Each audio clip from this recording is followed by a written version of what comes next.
பார்த்த உடனே அதை பத்தி சொல்லணும் அப்படின்னு எனக்கு தோணுச்சு. அதனால தான் நான் வந்து இந்த வீடியோவை போடுறேன். ஸோ ரீசெண்டாக வந்து ஜாக் ஸ்பேரோ அப்படிங்கிறவங்க வந்து ஒரு கமெண்ட் போட்டிருக்காங்க. அக்கா, டுடே மை லேப்ரடார் பாஸ்ட் அவே. நான் ஒர்க் போயிருந்தப்போ சம்பன் பாய்சன் டிஸ்போர்ட் வந்து பார்த்தா டெத்தா இருக்கு. ஏன்னா இருக்காங்களோ தெரியல அப்படின்னு சொல்லி போட்டிருக்காங்க. எனக்கு அது கேட்ட உடனே ஆக்சுவலா நான் வந்து ஒரு வீடியோ ஒரு எது போஸ்ட் பண்ணாலுமே நான் வந்து கமெண்ட் செக்ஷன் வந்து ரொம்ப இதாக நானே பர்சனலா எல்லாத்தையும் எடுத்து பார்த்து அதுக்கு வந்து ரிப்ளை பண்ணணும்னு நினைப்பேன். அண்ட் எல்லாத்தோட எனக்கு பேரோட வந்து அதை வந்து இது பண்ணணும்னு நினைப்பேன். எனக்கு இது கேட்ட உடனே எனக்கு எப்படி இருந்துச்சுன்னா, எப்படி உங்களுக்குலாம் மனசு வருது எப்படின்னு எனக்கு புரியல. ஏன்னா இந்த மாதிரி ஒரு ஆஃபீஸ் தான் போயிருக்காங்க, வீட்டில் வளர்க்குற நாய்க்குட்டி தான். நிறைய இடத்துல நான் இந்த வந்து இப்போ ரீசெண்டாக இந்த இஷ்யூ வந்து நான் கேள்விப்படுறேங்க. ஏன்னா இப்போ நம்ம வந்து ஒரு நாய் வளர்க்குறோம், இல்லை வந்து ரோட்டில் இப்போ எங்கள் தெருவுலேயே பார்த்தீங்கன்னா நிறைய நாய் இருக்கும். எல்லா நாய்க்குமே வந்து நாங்கள் சாப்பாடு வைப்போம். அது வந்து ஃபுல் தெருவே அவ்வளோ வந்து பாதுகாப்பாக வச்சுப்போம். யாருமே உள்ளே வர விடாது. அவ்வளோ கத்துன்னு கத்தும். ஒரு தெரியாத வண்டி வருது அப்படின்னா நமக்கு கூட தெரியாது, பட் அவங்களுக்கு அந்த ஸ்மெல் தெரியும். ஸோ அவங்க வந்து அதை துரத்திடுவாங்க. ஸோ அந்த மாதிரிலாம் பண்ணுவாங்க. நமக்கு வந்து அது அவ்வளோ ஒரு நன்றியோடு இருக்கும். அந்த நாய்க்குட்டியை பாய்சன் வச்சு கொண்டுட்டாங்க ரீசெண்டாக ஒரு 6 months பேக் எங்களோட ஏரியாலே நடந்துச்சு. ஸோ இதை நான் வந்து டாக்டர் கிட்ட பேசிட்டு இருக்கும்போது அவங்க கிட்ட நான் சொல்லும்போது அவங்க என்ன சொன்னாங்கன்னா, நீங்க வந்து கம்ப்ளைண்ட் ரைஸ் பண்ணலாம். ஸோ அந்த மாதிரி யாராவது பண்ணிருக்காங்கன்னா, ஆனால் ப்ரூஃப் வேணும்னு கேட்குறாங்க. யாருமே வந்து அந்த நாய்க்கு எந்த டைம்ல வைக்கிறாங்க, எப்போ வைக்கிறாங்கன்னு நமக்கு தெரிய மாட்டேங்குதுங்க. ஸோ அது வந்து ரொம்ப கஷ்டமான விஷயம். உங்க வீட்டு நாய்க்குட்டி, உங்க வீட்டில் நீங்க வளர்த்த நாய்க்குட்டியவே இப்படி பண்ணியிருக்காங்கன்னா அது எப்படி அவங்களுக்கு மனசு வருதுன்னு தெரியல. அது குழந்தை தானேங்க, அது பாட்டுக்கு அது விஷயத்துல அது கவனமா இருக்கு. அது என்ன பண்ணுதுங்களா? நீங்க ஆல்ரெடி அதோட இடத்த எல்லாம் ஆக்குபை பண்ணி அங்க வந்து நீங்க எல்லாம் வீடு கட்டிட்டு நீங்க உட்காந்துட்டு இருக்கீங்க. அதுக்கு இருக்கிற ஏதோ கொஞ்சம் இந்த இடத்துல அது பாட்டுக்கு ஜாலியா வந்து விளையாடணும், அவங்க குடும்பத்தோட அவங்க இருக்காங்க. நீங்க வந்து அது ஏன் அது கூட உங்களுக்கு பொறுக்காம இந்த மாதிரி இருக்கிற பீப்புள்லாம் வந்து எப்படி உங்களுக்கு தூக்கம் வருது நைட்டுன்னு எனக்கு தெரியல. ஒரு உயிரை எடுத்துட்டு நீங்க வந்து நிம்மதியா தூங்குறீங்க. அதுவும் ஒட்ட டைம்ல எங்க ஏரியால எல்லாம் 10 நாய்க்குட்டி, அவ்வளோ நாய்க்குட்டியுமே அவங்க வந்து இது பண்ணிட்டாங்க. எனக்கு ரொம்ப அவ்வளோ கஷ்டமா இருந்தது அது கேட்குறப்போ. ஏன்னா நாங்கள் தினமும் சாப்பாடு வைப்போம். அண்ட் அதுல வந்து ஒரு நாய்க்குட்டி வந்து பிரெக்னெண்டா வேற இருந்துச்சுங்க.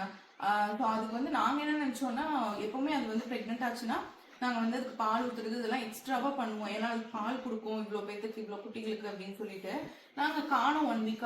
சரி ஓகே, நம்ம காணோம், நம்ம வந்து அதுக்கு ஒரு வேளை ப்ரெக்னெண்ட்டாக இருந்துச்சு, குழந்தை பெற்றுச்சு போல, நம்ம வந்து இதுக்கு பண்ண ஆரம்பிச்சிருவோம், பால் ஊற்ற ஆரம்பிச்சிருவோம்னு நாங்கள் பால் ஊற்றி வச்சுருந்தோம். ஆனா அது எந்த இடத்துல இருக்கணும்னு தெரியல. நிறைய பேர் இங்க பக்கத்துல சொன்னாங்க, இல்லைங்க தேடிட்டு இருந்தது, இடம் தேடிட்டு இருந்தது, எங்க போய் நம்ம வந்து குட்டி போடுறதுன்னு சொல்லி இடம் தேடிட்டு இருந்தது. நாய்க்குட்டி இருக்கிற எல்லாத்துக்கும் தெரியும், தெருநாய் இருந்துச்சுன்னா அது குட்டி போடுதுன்னா ஒரு சேஃபஸ்ட் பிளேஸ் பார்த்து தான் குட்டி போடும். அப்புறம் கொஞ்சம் மறைவா வச்சுக்கும் குட்டிகளை, ஏன்னா பாதுகாப்பா இருக்கணும்னு.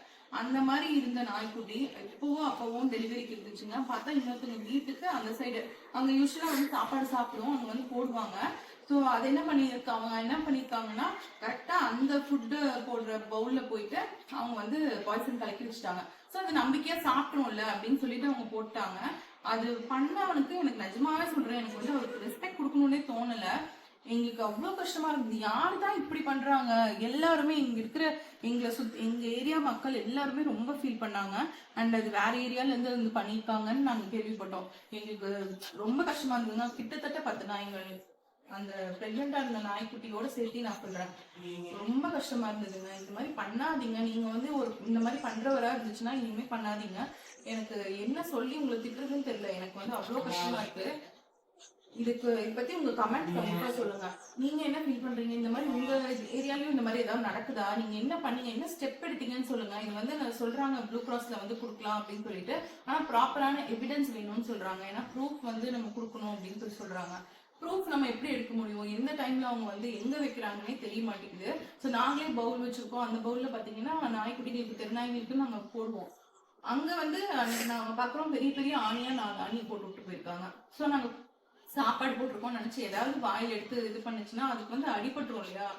எதுக்கு இப்படி இந்த ஒரு வெஞ்சன்ஸோட ஒரு நாய்க்குட்டி கிட்ட உன்னால இவ்வளவு வெஞ்சன்ஸோட இருக்க முடியும்னா, நீங்க எவ்வளவு க்ரூவலான ஆளா இருப்பேன்னு எனக்கு தெரியல. தேங்க்ஸ் ஃபார் வாட்சிங். இது வந்து இந்த மாதிரி யாராச்சும் இருந்தீங்கன்னா அந்த மாதிரி பண்ணாதீங்க. அண்ட் இந்த மாதிரி உங்களுக்கும் ஏதாச்சும் சுத்து வட்டாரத்துல நடந்திருக்கு, நான் இந்த ஆக்ஷன் எடுத்தேன் அப்படின்னு உங்களுக்கு தெரிஞ்சுன்னா அதுக்கு ஒரு சொல்யூஷன் கொடுங்க. தேங்க்ஸ் ஃபார் வாட்சிங்.